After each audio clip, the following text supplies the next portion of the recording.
नमस्कार, news street में आपका स्वागत है। मैं हूं आपके साथ अंजलि प्रिया। चंद्रयान 3 की सफल लैंडिंग के बाद भारत ने इतिहास रच दिया है। अब यूं कह सकते हैं कि भारत अब चांद पर पहुंच गया है। वहां से कई तरह की तस्वीर भेजी जा रही है। वहीं अब इसरो ने आदित्य L1 की सफल लॉन्चिंग की है। जी हाँ, दरअसल अब आदित्य 1 ऐसा है कि दुनिया भर में सूर्य के रहस्य खोजने की होड़ मची है। इसरो के सूर्य मिशन आदित्य L1 के सफल प्रक्षेपण के अलावा दुनिया भर में सौर अन्वेषण के लिए महत्वपूर्ण मिशनों की होड़ जारी है।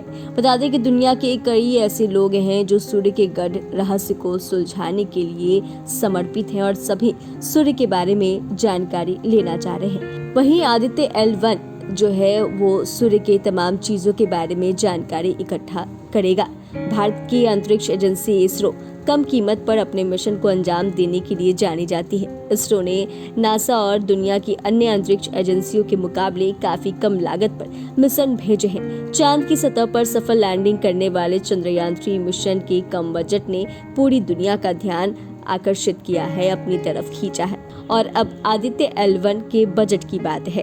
बता दें आपको कि अगस्त में चंद्रयान 3 और सितंबर में आदित्य मिशन की सफल लॉन्चिंग के बाद अब अक्टूबर में एक और बड़ी छलांग लगाने की तैयारी चल रही है। दरअसल अक्टूबर मध्य में इसरो का बहुप्रतीक्षित गगनयान मिशन लॉन्च होगा। लगातार तीसरे महीने इसरो की यह तीसरी बड़ी और सफल लॉन्चिंग होगी। चंद्रयान 3 की तरह गगनयान मिशन में भी विलंब हुआ है, लेकिन अब मिशन की 3 में से पहली उड़ान की तैयारी तकरीबन पूरी हो चुकी है। इसरो गगनयान की पहली उड़ान की तिथि जल्द ही घोषित करेगा।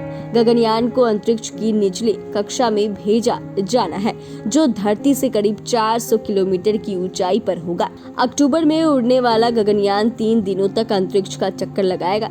दूसरे चरण की बात करें तो उसमें गगनयान में रोबोट भेजे जाएंगे।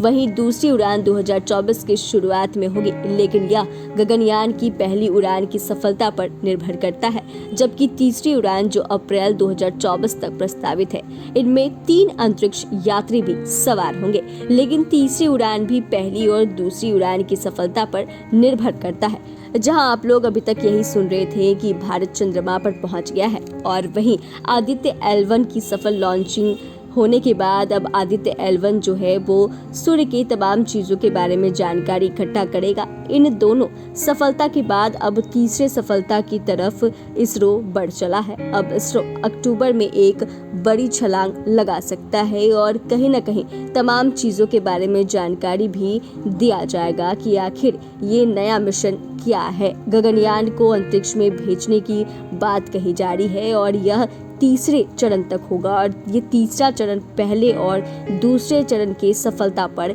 निर्भर करता है। चैनल को सब्सक्राइब करें, फेसबुक पेज को लाइक करें। धन्यवाद।